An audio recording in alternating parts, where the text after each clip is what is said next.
Most people don't fail because they are not capable. They fail because they quit too soon. Not because they lack talent. Not because they were not intelligent. Not because success was impossible. But because they mistook a difficult season for the end of their story. Every meaningful dream, every worthwhile goal, every extraordinary life eventually reaches a moment where continuing feels harder than stopping. There comes a season when the effort feels endless, when the progress seems invisible, when the disappointments begin to outweigh the victories, when every step forward feels heavier than the last. It happens to the entrepreneur wondering if the business will survive, the student questioning whether the sacrifices are worth it, the parent trying to provide a better future, the person rebuilding after failure, the one carrying burdens that no one else can see.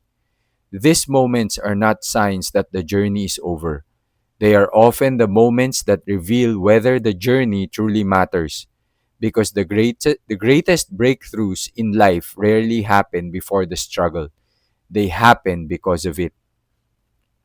Part 1. Every journey has a moment of doubt. Every mountain becomes steeper near the top. Every marathon becomes harder near the finish.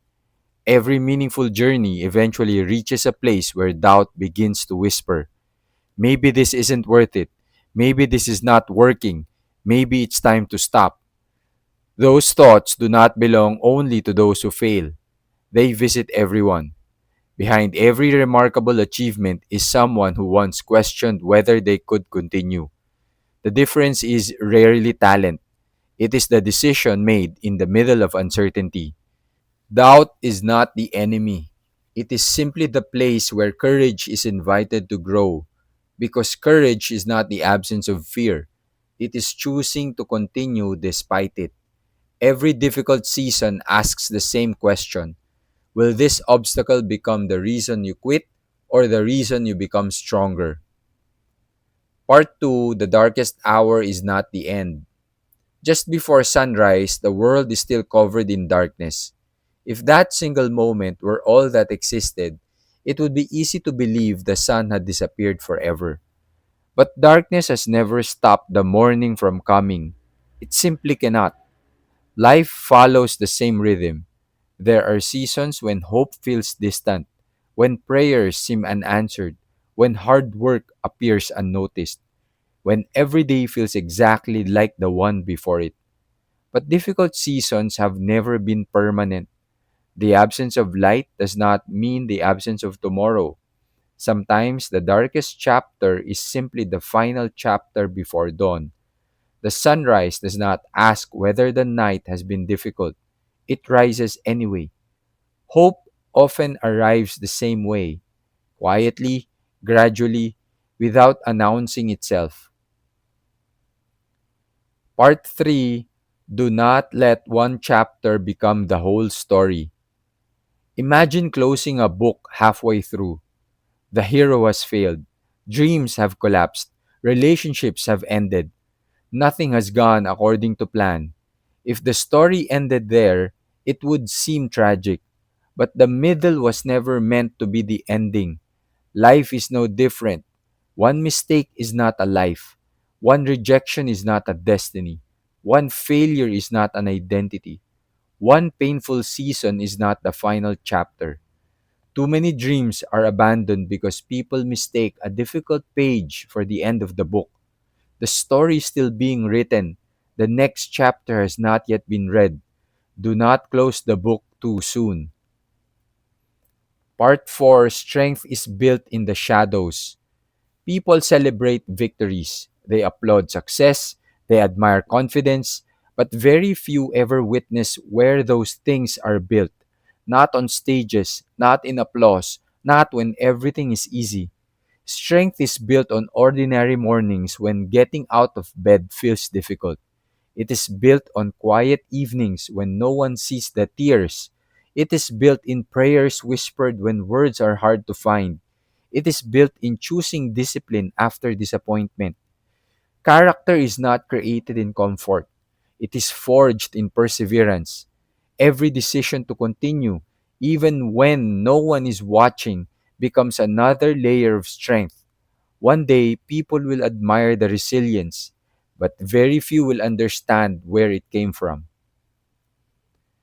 Part 5: The next step is enough. One of the greatest reasons people give up is the need for certainty.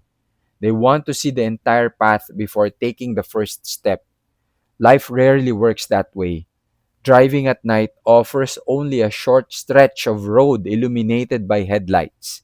Yet that small amount of light is enough to reach the destination. The same is true in life. The entire journey does not need to be visible, only the next step.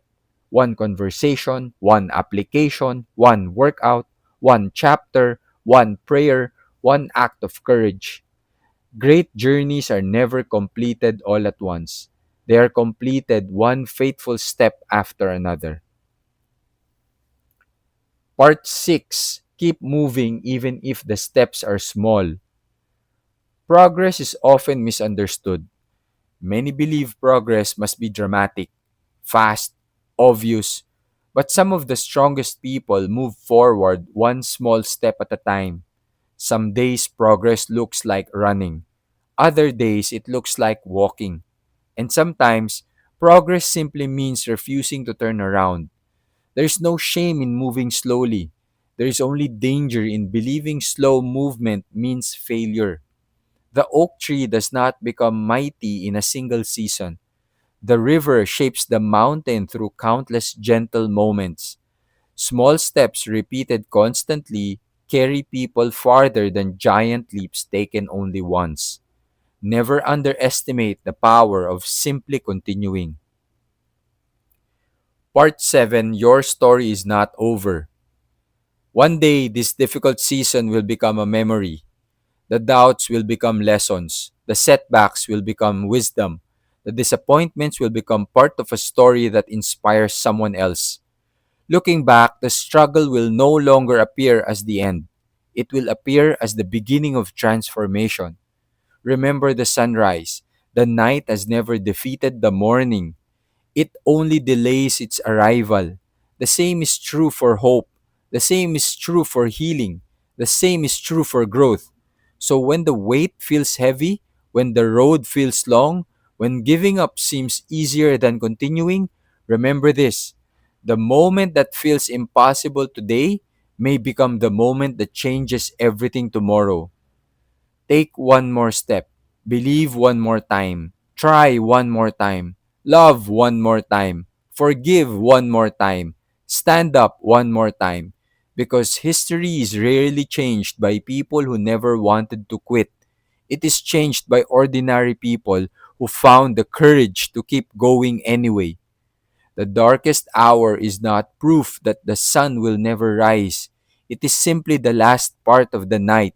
Your story is not over yet.